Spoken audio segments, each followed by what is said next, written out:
Ibu sudah memahami nih kalau misalnya pakai metode pembayaran advance payment, kira-kira nih akan menguntungkan di mana. Terus tapi yang punya resiko besarnya itu ada di pihak mana, ya, atau untuk yang open account dan lain sebagainya. Nah, untuk yang advance payment kita bisa lihat nih, untuk mekanismenya sendiri ini setelah tadi sudah disepakati antara buyer dan seller, kemudian dituangkan di dalam sales contract. Sales contract, nah, advance payment apa itu? Gitu ya, bahwa seller dan buyer ini sudah sepakat nih untuk berbisnis, gitu. Nah, kita bicara Bapak Ibu di sisi eksportir ya Pak, di sisi seller, di sisi yang punya barang, gitu. Jadi kalau untuk advance payment itu adalah setelah sales contract adalah buyer membayar. Nah ini sebetulnya satu kondisi yang memang pastinya itu diharapkan oleh para eksportir, gitu ya, bahwa belum ditransfer nih, belum dikirim tapi sudah ditransfer. Nah gini, bahwa ini satu kondisi yang pasti diharapkan lah, gitu, bahwa kita sebagai eksportir nih seperti di apa istilahnya tuh dimodalin. Nah di sini bahwa buyer transfer nanti melalui banknya buyer, itu kemudian dikirim ke seller melalui rekeningnya seller yang ada di banknya seller. Nah, baru setelah diterima pembayaran, baru itu dilakukan pengiriman barang. Nah, jadi resikonya ini ada di mana? Resikonya adalah tentunya ada di buyer. Buyer udah duluan bayar. Nah, ini ada resiko, bisa jadi barang tidak diterima karena misalnya eksportirnya lawan prestasi. Atau mungkin barang datang diterima tapi tidak sesuai dengan yang dipesan, seperti itu. Dan ada juga resiko mungkin barang datang tidak tepat waktu. Nah, ini resiko apabila dilakukan sistem pembayaran melalui advance payment. Jadi kalau advance payment pay first, jadi pembayaran duluan, gitu ya. Kemudian yang kedua adalah open account. Ini adalah kebalikan dari tadi advance payment, bahwa setelah disepakati bahwa sudah ditetapkan bahwa barang-barang yang diperjualbelikan ini kemudian sudah disepakati juga untuk kualitas barangnya, harganya, dan lain sebagainya, kemudian dalam sales contract. Nah, setelah ini, kalau di dalam sales contract itu disepakati memakai metode open account, ini selanjutnya eksportir itu harus mengirim barang, gitu.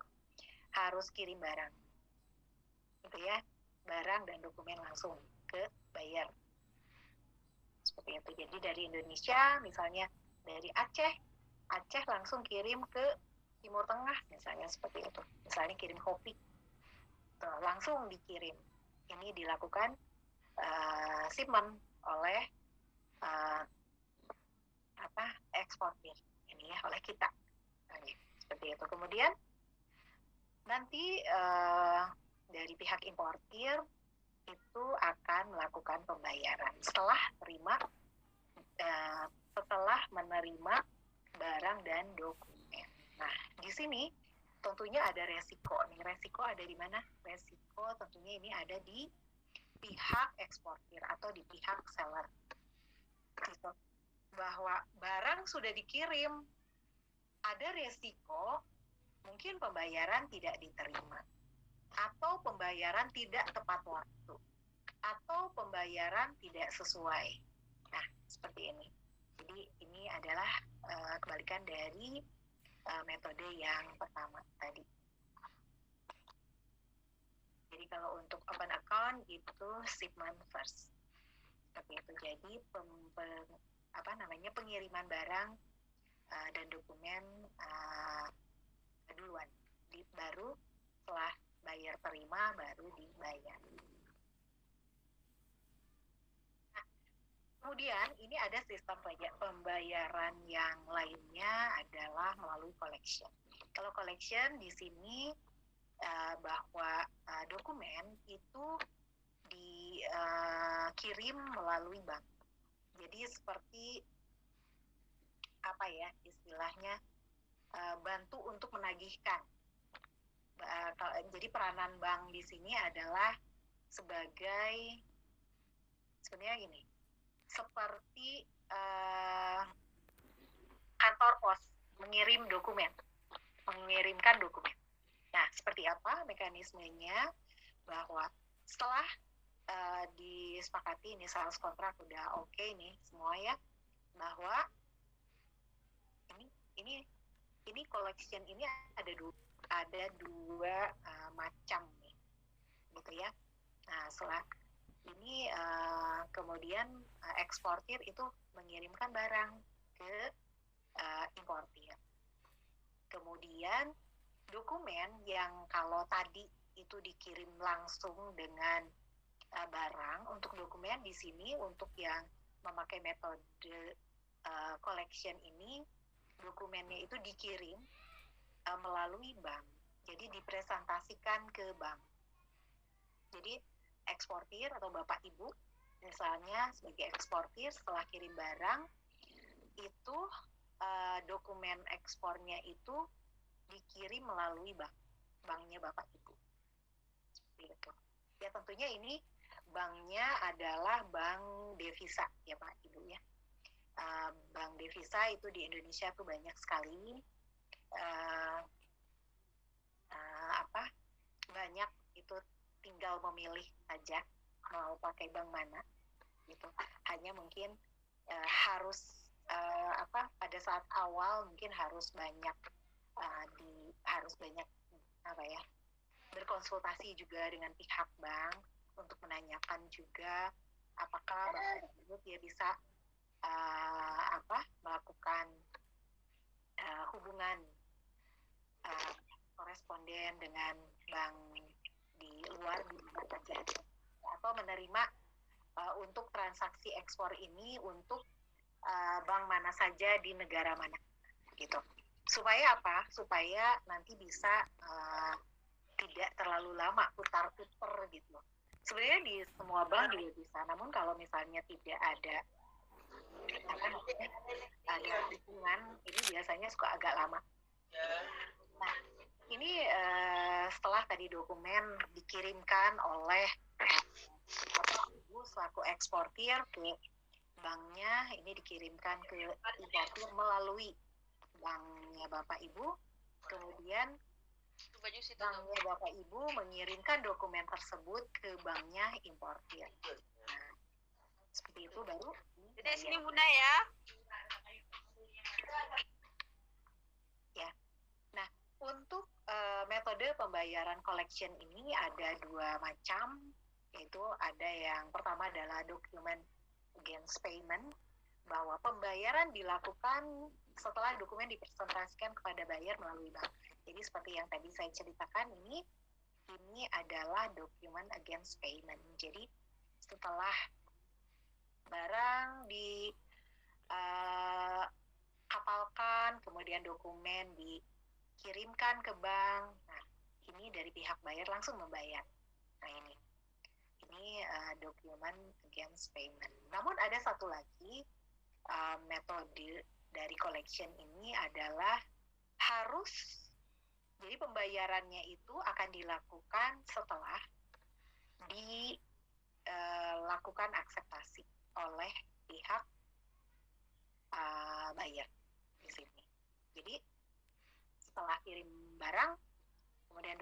kirim.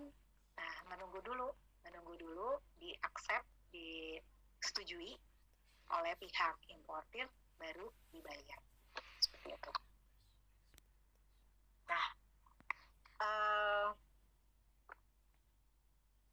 ini langsung lanjut aja ya Mbak Natasha ya, karena memang ini sebetulnya antara materi yang pertama dengan materi yang kedua itu adalah saling berhubungan, gitu ya. Hanya untuk di materi yang kedua ini memang khusus kita nanti akan membahas tentang LC, gitu ya. Jadi tadi metode pembayaran non LC, dan kita lanjut dengan metode pembayaran melalui LC. Nah, ini sebetulnya LC itu apa sih? Gitu. Saya rasa Bapak Ibu sudah banyak mengenal dan sudah banyak mengenal tentang atau mendengar apa itu LC. Namun kalau belum jadi eksportir ya tentunya pasti belum tahu nih bagaimana nih mekanismenya itu seperti apa gitu.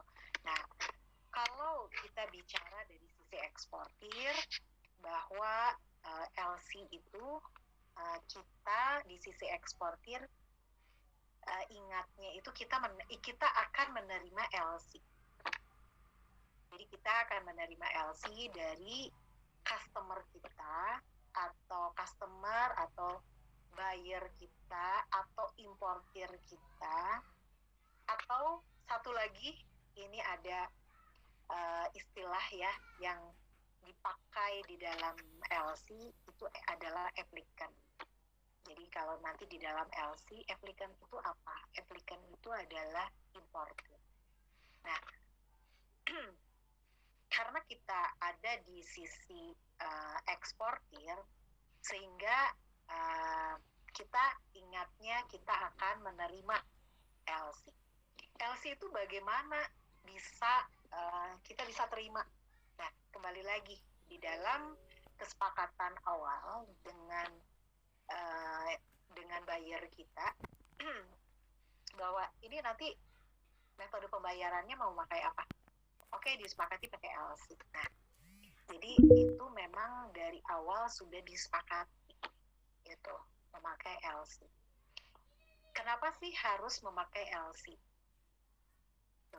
Tadi kita melihat ya ada beberapa resiko yang akan terjadi apabila kalau kita memakai metode yang non LC. Tapi kalau misalnya kita bisa mendapatkan metode pembayaran yang advance payment, ya sudah. Artinya kita di sisi eksportir kita mendapatkan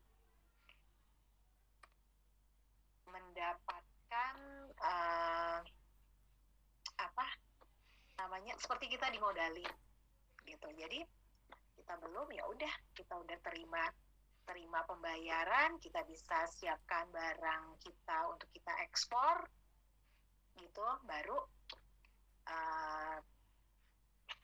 nanti akan setelah barang yang akan diekspor siap, baru kita lakukan pengapalan atau pengiriman barang tersebut gitu. Nah, namun kan ini bisnis ya, tentunya kedua belah pihak ingin aman. Makanya ini adalah mekanisme yang kenapa memilih LC, karena LC adalah dijamin. Kenapa dijamin? Karena kita di sisi eksportir, artinya kita yang punya barang. Tentunya kita ingin mendapatkan kepastian pembayaran. Betul nggak sih importirnya itu punya uang? Nah, dengan adanya LC atau memakai LC, salah satu persyaratan yang ditetapkan oleh issuing bank atau banknya si importir adalah importir itu harus menyetorkan dana 100% senilai LC. Nah, seperti itu Bapak Ibu. Jadi kita mungkin bisa langsung terbayang ya Pak ya, bahwa di pihak importir itu uangnya dia udah store di banknya importir gitu. Seperti itu ya. Kemudian di dalam LC juga tentunya ini secara rinci detail produk, kualitas dari produk itu sendiri, harga, kemudian untuk pengapalan, kemudian pembayaran, misalnya dia harus at site atau misalnya berjangka waktu dan lain sebagainya, itu semua dituangkan di dalam LC yang diterbitkan tersebut gitu. Jadi dengan menggunakan LC di sini, bahwa barang yang diekspor itu dijamin tidak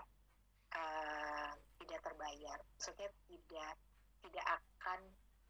dibayar seperti itu. Jadi karena apa? Ya karena di pihak importir itu dia sudah store senilai LC, kurang lebih seperti itu. Mudah-mudahan sampai sini jelas ya Bapak Ibu.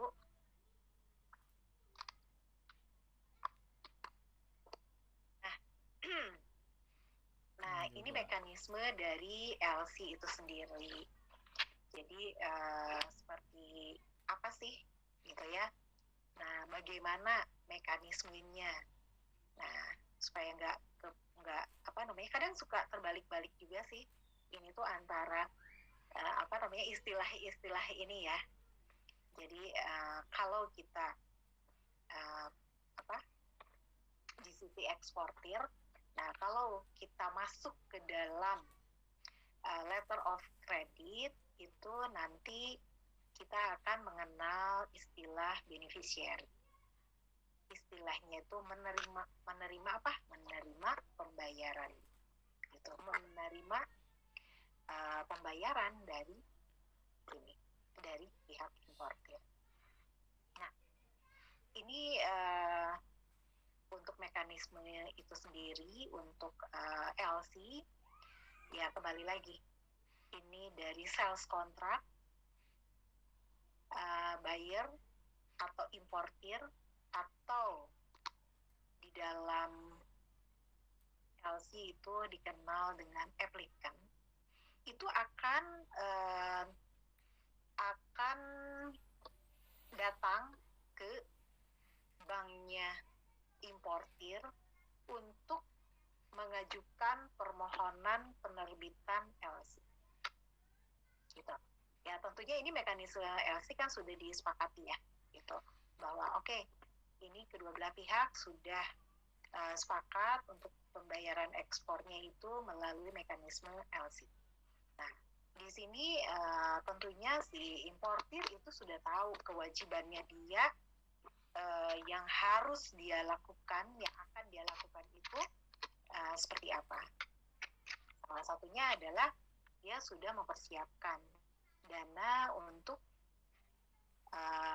senilai LC yang akan diterbitkan itu akan distorkan ke issuing bank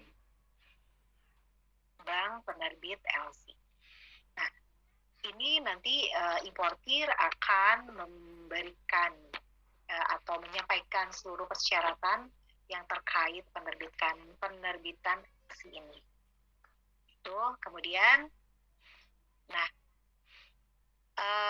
LC setelah diterbitkan, ya tentunya ini seluruh persyaratan yang diminta bank itu sudah dipenuhi semua, gitu, baru LC itu akan dikirim ke kita sebagai eksportir melalui advising bank.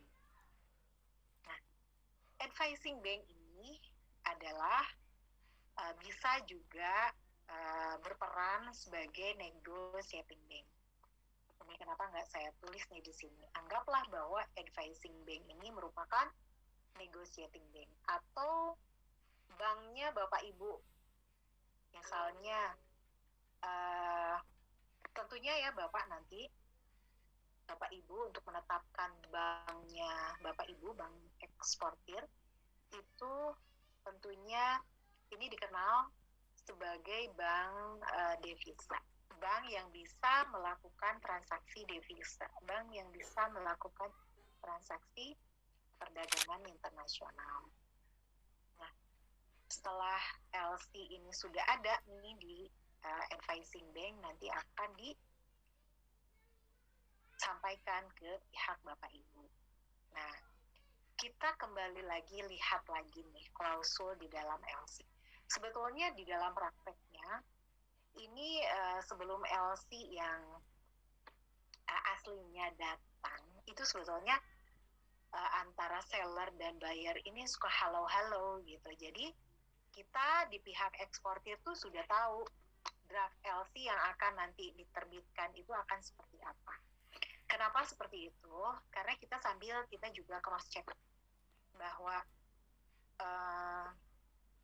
ini ya bisa aja kan ada kekurangan atau kesalahan penulisan dan lain sebagainya. Nah, biasanya kalau sudah oke, draft langsung baru di net terbitkan LC.